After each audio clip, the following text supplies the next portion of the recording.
ಸಾಕಷ್ಟು ಟ್ರೋಲ್ಗಳಾಗ್ತಾ ಇತ್ತು. ಅಂದ್ರೆ ಕಾಸ್ಟ್ಲಿ ಡಾಗ್ ಅಂದ್ರೆ ನಮ್ಮ ವೀಕ್ಷಕರಿಗೆ ನಮ್ಮ ಸ್ಟುಡಿಯೋದಿಂದನೇ ಇವತ್ತು ನೀವು ಹೇಳೋದಾದ್ರೆ ಕಾಸ್ಟ್ಲಿ ಡಾಗ್ ನಿಮ್ಮ ಹತ್ರ ಇರುವಂತದ್ದು ಯಾವುದು ಅಂತ ಹೇಳಿ.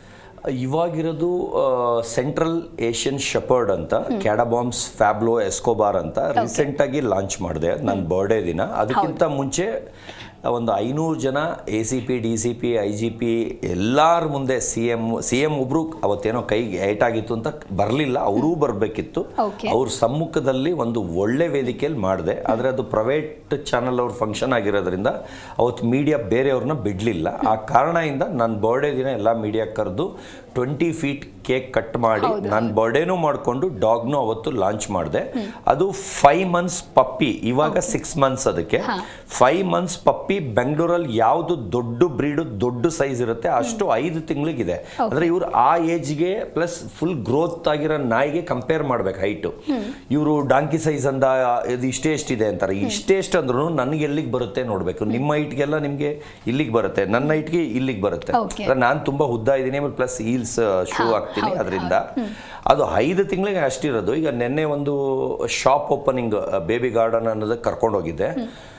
ಅವ್ರ ಬರ್ಡೇಗೆ ಬಂದಿದ್ರು, ಆ ಓನರ್ ಬರ್ಡೇಗೆ ಬಂದಿದ್ರು. ನೋಡ್ಬಿಟ್ಟು ಇದೇನಿದು ಅಷ್ಟು ಬೇಗ ಒಂದು ಅರ್ಧ ಅಡಿ ಹೈಟ್ ಕಾಣಿಸ್ತಾ ಇದೆ ಅಂದರು. ಸರ್ ಇನ್ನು ಬೆಳೆದ ಮೇಲೆ ನೋಡಿ ಸರ್, ಫುಲ್ ಮೆಚ್ಯೂರ್ ಆಗೋವರೆಗೂ ಪೇಷನ್ಸಿಂದ ಕಾಯಿರಿ, ಅಷ್ಟು ದೊಡ್ಡದಾಗತ್ತೆ ಅಂತ.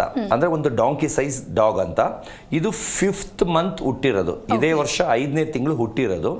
ಯಾರಾದರೂ ಪ್ರಪಂಚದಲ್ಲಿ ನಾನು ಚಾಲೆಂಜ್ ಮಾಡ್ತಾ ಇರೋದು, ಅದು ಮಾರ್ಚಲ್ಲಿ 3ನೇ ತಿಂಗಳು 5ನೇ ತಿಂಗಳು ಹುಟ್ಟಿರೋದು. ಆದರೆ ಅದೇ ನಾಯಿ ತಗೊಳ್ತೀನಿ, ಈ ಬ್ರೀಡೇ ಬರುತ್ತೆ, ಇದೇ ನನಗೆ ಹೈಟ್ ಇರೋದು ಸಿಗುತ್ತೆ ಅನ್ನೋದು ನನಗೆ ಗೊತ್ತಿರಲ್ಲ. ಯಾವ ಜಾತಿ ನಾನು ತಗೊಳ್ತೀನಿ ನನಗೆ ಗೊತ್ತಿರಲ್ಲ. ಅದನ್ನು ವರ್ಲ್ಡ್ ನ್ಯೂಸ್ ಮಾಡ್ತೀನಿ. ಅಂದರೆ ನಾನು ತಗೋಬೇಕು ಅಂದ್ಕೊಂಡಿದ್ದೀನಿ ಅನ್ನೋದನ್ನ ವರ್ಲ್ಡ್ ನ್ಯೂಸ್ ಮಾಡ್ತೀನಿ. ಒಂದು ಪ್ರಾಡಕ್ಟ್ನ ತಗೊಳ್ದೆ ಯಾರು ನ್ಯೂಸ್ ಮಾಡೋಕ್ಕಾಗತ್ತೆ? ಒಂದು ಪ್ರಾಡಕ್ಟ್ ತೊಗೊಂಡ್ಮೇಲೂ ಪ್ರಮೋಷನ್ ಮಾಡೋದು ಕಷ್ಟ. ನಾನು ಅದನ್ನು ನ್ಯೂಯಾರ್ಕು, USA, ಲಂಡನ್ನು ಎಲ್ಲ ಕಡೆ ತೋರಿಸ್ತೀನಿ. ಅದನ್ನು ನ್ಯೂಸ್ನ ವಿತ್ ಲಿಂಕ್ ಕಳಿಸ್ತೀನಿ. ಬೇಕಾದ್ರೆ ಮಧ್ಯದಲ್ಲಿ ಆ್ಯಡ್ ಮಾಡೋಂಗಿದ್ರೆ ಮಾಡಿ. ಯಾಕಂದರೆ 125 ದೇಶ, 5,000 ನ್ಯೂಸ್ ಚಾನಲ್ಲು, ಇಂಡಿಯಾ ಬಿಟ್ಟು ಆಚೆ ಬಂದಿದ್ದೀನಿ. ನಿಮ್ಮದು ವಿಯಾನಲ್ಲೂ ಬಂದಿದ್ದೀನಿ, ತುಂಬ ಸಲ ಬಂದಿದ್ದೀನಿ.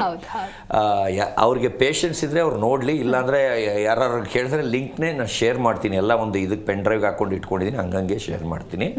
ಇವಾಗ ಆ ಚಾಲೆಂಜ್ಗೋಸ್ಕರ ಬರೀ ಕರ್ನಾಟಕದಲ್ಲಿ 5,000 ನ್ಯೂಸ್ ಚಾನಲ್ ಬಂದಿದ್ದೀನಿ. ಓಕೆ ಸರ್, ಹೇಳ್ತಾ ಇದ್ರಿ ನೀವು ಅಂದರೆ ಸಾಕಷ್ಟು ಇಂಟರ್ವ್ಯೂಗಳನ್ನೆಲ್ಲ ಕೊಟ್ಟಿದ್ದೀನಿ ಅನ್ನೋ ಥರ.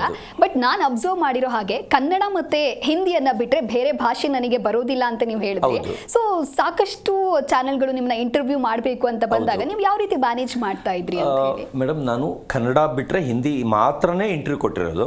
ಒಂದು USA ಇಂದ ಬರ್ತಾರೆ, ವಿನ್ಸನ್ ಮ್ಯಾನರ್ ಬ್ರಿಡ್ಜ್ ಮೇಲೆ ಇಂಟರ್ವ್ಯೂ ಮಾಡ್ತಾರೆ. ಅವ್ರಿಗೇನಂದ್ರೆ ಅವರು ಮಾರ್ಕೊಳ್ಳೋರು, ಅಂದರೆ ತಗೊಂಡು ಅಲ್ಲಿ ಮಾರೋರು ಆ ವಿಜುವಲ್ಸ್ನ.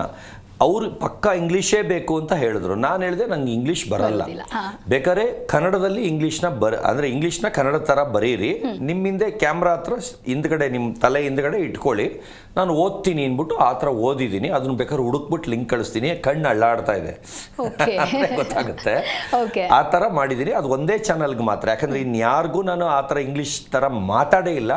ಯಾರು ತೋರಿಸಿದ್ರೆ ಬೇಕಾದ್ರೆ ಇದು ಮಾಡಲಿ, ಬೇಕಾದ್ರೆ ಬರೀ ಫಾರಿನ್ ಚಾನಲ್ಲೇ ತೋರಿಸ್ತೀನಿ. ಒಂದು ಕಡೆ ನಾನು ಇಂಗ್ಲೀಷಲ್ಲಿ ಮಾತಾಡಿದರೆ ತೋರಿಸ್ಲಿ, ಅದಕ್ಕೆ 5 ಲಕ್ಷ ಬಹುಮಾನ ಕೊಡ್ತೀನಿ.